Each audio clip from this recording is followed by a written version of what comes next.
everyone, it's Dr. Layla Haisham here with another Monday with the Mommy Dentist, and I hope you're here to learn something, and I wanted to share some good news with you about taking care of your kids' teeth while we're all home, and these are tips that you can take with you after we're back to our normal life as well. Just to introduce myself, I'm also, most importantly, a mother of three. I have combined my 20 years of dental experience with my 16 years of being a mother to three amazing kids into a book that I wrote called Cavity-Free Kids, How to Care for Your Kids' Teeth from Birth Through Their Teenage Years.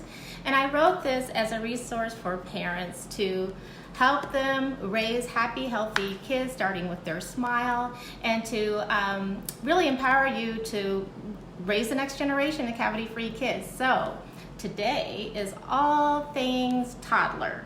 I have a lot of great friends and some dear ones who are pediatricians, and they always come to me and saying, the number one thing we need to be able to help our parents is to give them tips on how to brush toddlers' teeth. Because I remember when my kids were running around, it is a challenge. And I wanted to talk about some tips to help get their teeth clean, get them motivated to brush their teeth, and doing an efficient job.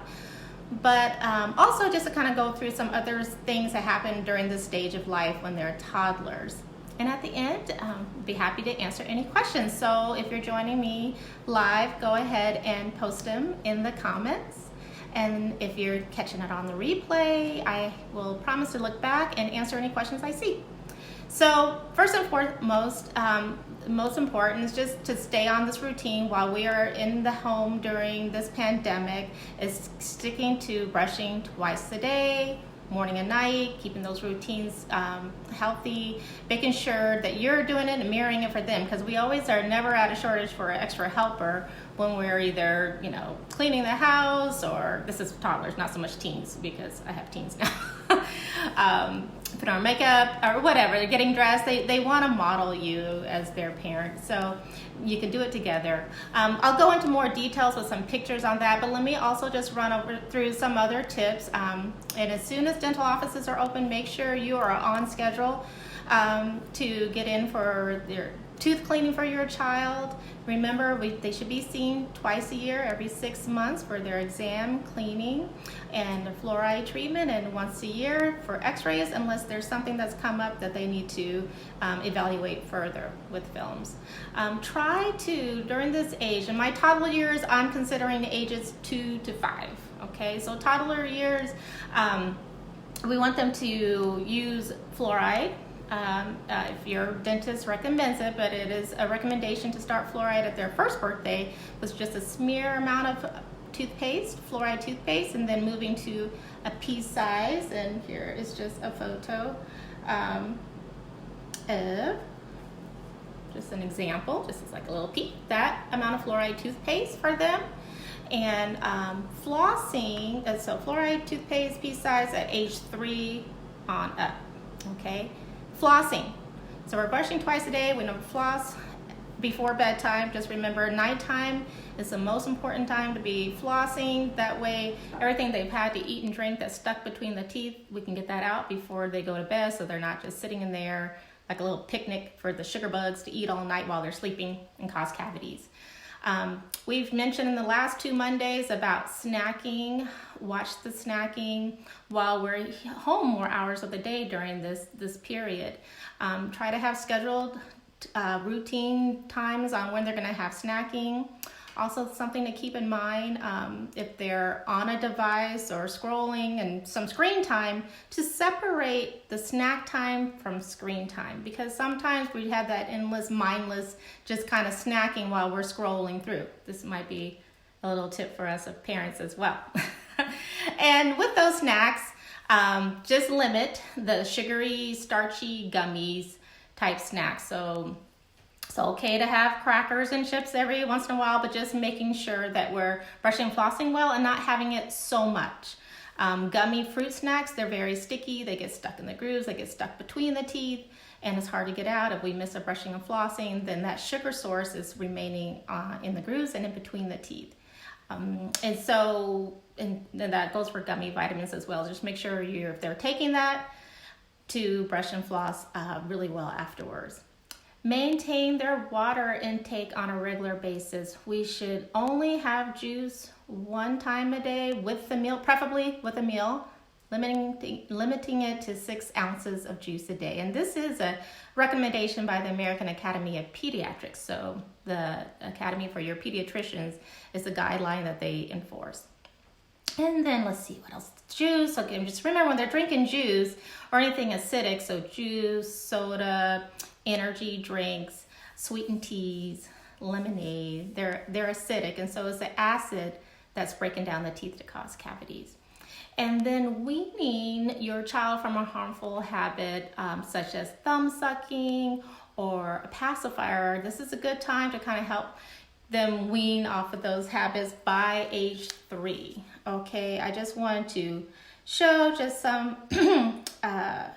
dental effects that can happen from prolonged sucking of a thumb. Okay, so I see this quite a bit in the practice. So this is when the teeth do not come into a proper bite. We call this an open bite. And this is, of course, taking the shape of the thumb when the thumb is in the mouth. Now, and the pacifiers as well. Some kids can be using a pacifier, but it's not using it so frequently or the intensity, so they don't get this change in their bite. But if they're sucking pretty hard on it, this can happen. Also, a large overbite. That's how much the teeth flare. These pictures are in the book, Cavity Free Kids. Okay, so that overbite is caused by the thumb pushing out on the upper teeth and also pushing back on the lower teeth when it's getting that suction on there to get the sensation that they're striving for comfort. Also, when they're sucking the thumb, it changes the way the upper jaw that we call the palate shape. So your upper jaw should be your palate should be more of a U shape, but when that thumb is pushing on there, it gets really narrow. We call it kind of a narrow palate, and that's when a child might need some early orthodontics around age 7 to 8 because they need to expand the palate to allow the teeth to come in properly. Okay, now my son, mommy dentist, of course I tried everything not to have my child suck his thumb because I know it's harder to get rid of a thumb than it is to get rid of a pacifier. But nonetheless, he did. And we were able to wean that habit by using the T-Guard. And this is available on Amazon. And it's great because it's a sleeve that goes onto the thumb. These little bracelets, like hospital style bracelets, they give you several of those. So the only way to take them off is by cutting it off. And what happens when the thumb is in that sleeve, when they go to suck their thumb, they don't get the seal on there. And to them, that is not the same sensation that they wanted. And then over time, they stop doing it.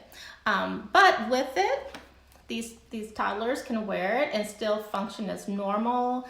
They can eat with it on, they can color, they can write with it on. So it really doesn't inhibit any of their normal activity. And so, especially during this time when we are at home, I would suggest looking into getting a T-Guard if you really have exhausted all other options of trying the bitter nail polish and other things that you've done, or hot sauce on the thumb. Really, the T-Guard was the one thing that helped us. So take a look at that. Of course, in any kind of device or anything that you're doing to help motivate them, I would always recommend a reward calendar to kind of track their progress. They get rewarded if they're not complaining about putting it on. So all those things can help. And now, speaking of rewards, that's one thing that I talk about here in the book, are tracking reward calendars. And there's a calendar that you can print out to put in the bathroom to have the kids check off when they're brushing their teeth in the morning and night, and another star if they're making sure they're flossing before they go to bed. And also in there is to track how many days they didn't suck their thumb or they put on their T-Guard without fighting mom, because it's a lot of negotiating, because of course it's something they don't want to give up. But so toddlers, here's a cutie patootie. Look at her. Love her to death. So toddlers, now I wanted to show you this picture. Electric toothbrush. A lot of parents are asking me, is it okay to have electric toothbrush versus a manual one? And I always say whatever motivates them to brush is fine, but at this stage, at the toddler ages, you should still be assisting them. So I want the kids to go ahead and brush and kind of get used to doing it on their own, but it's always mommy's turn or it's daddy's turn now, because if you look closely, she's just puckering her lips over those bristles of the toothbrush. So she's basically just gonna get right here in the middle of the very edge, I should say, of the front teeth. I'm sure she's gonna get in the back as well, but she's not gonna have that manual dexterity to really get behind the teeth, scrub really good on the chewing surfaces, and definitely she's not gonna be able to floss on her own. So without that, we need the parents to assist brushing until they're between the ages of like 6, 7, or at least to supervise.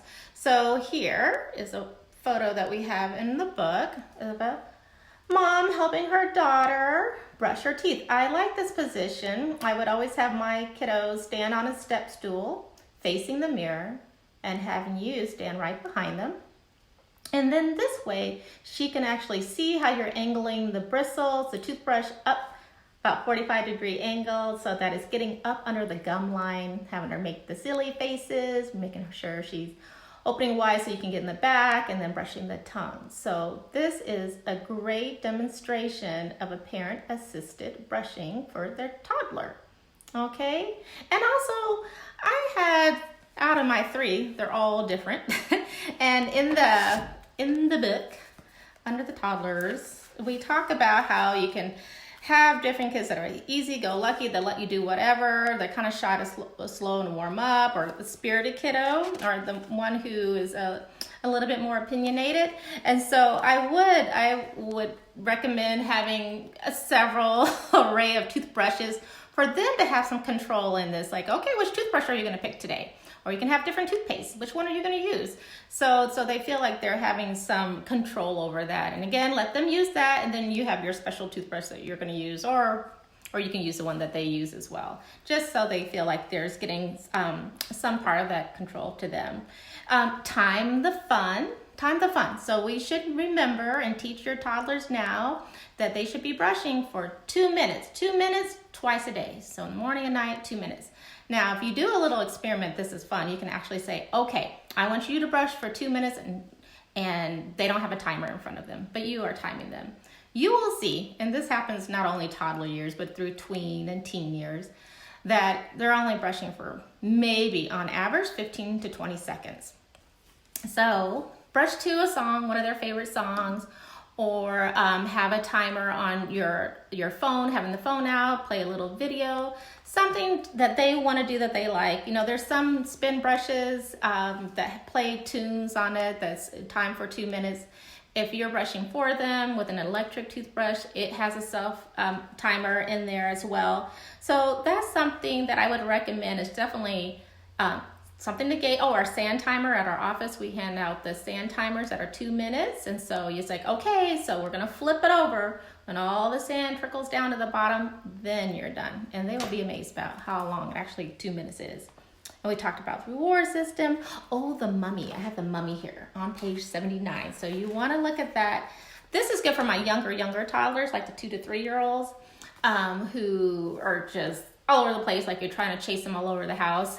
I recommend at bedtime, if they're doing their bath time before bed, when you get out of the bathtub, this is fun. You just get them all dried off with the bath towel, and then play a game like, we're gonna play like a mummy or like a butterfly in a cocoon, and we're gonna wrap the towel around them, kind of swaddling them so their hands are down, and just lean them back.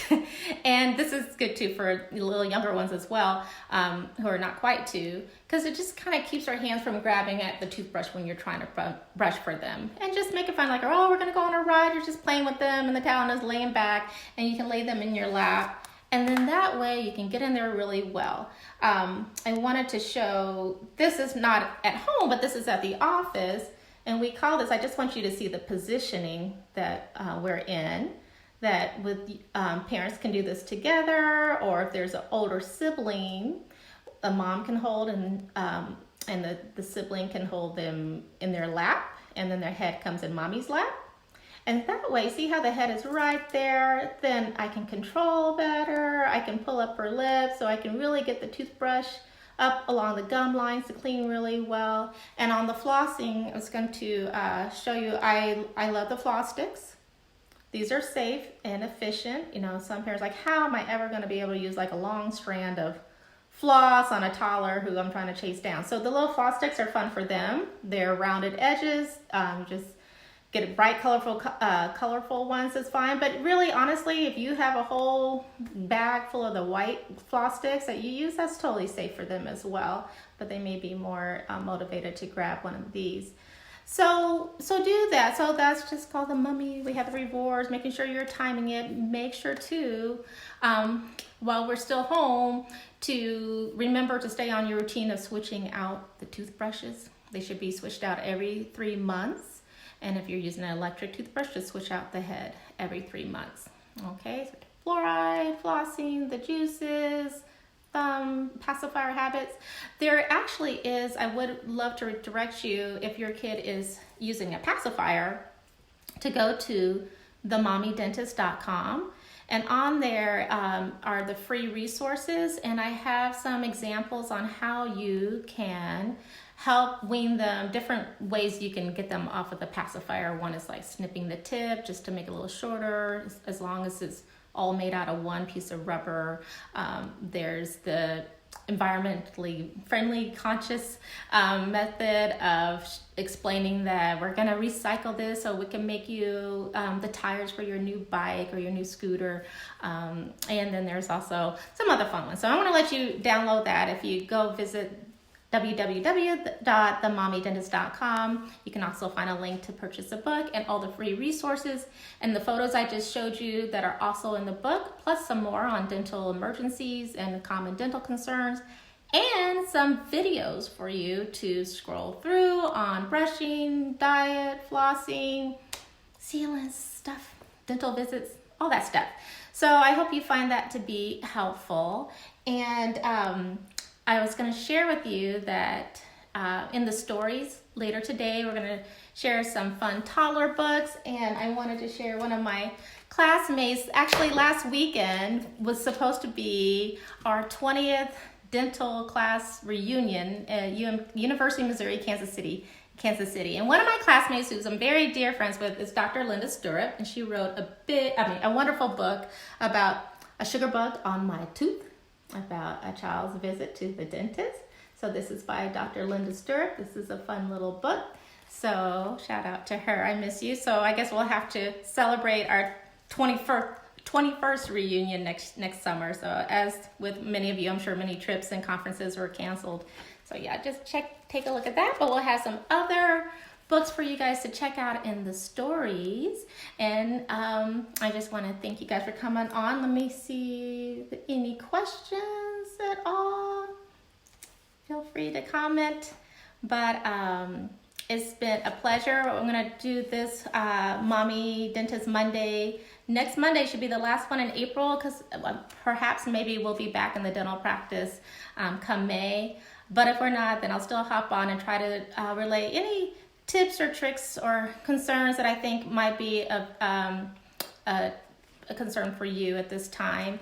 And always feel free to reach out on our Facebook or our Instagram. I built this platform really to empower parents to raise the next generation of cavity-free kids. So I'm here for you. Please make sure to check out the book on the mommydentist.com page for all those tips, resources, and pictures.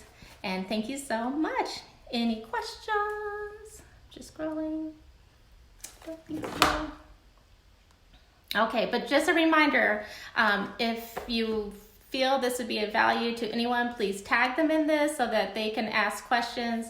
If anyone's catching this on the replay, please like so I know you saw it and write a comment, because the more information we can get out to everyone about the importance of early dental health care, we can help kids stay cavity free. So thanks so much for joining me.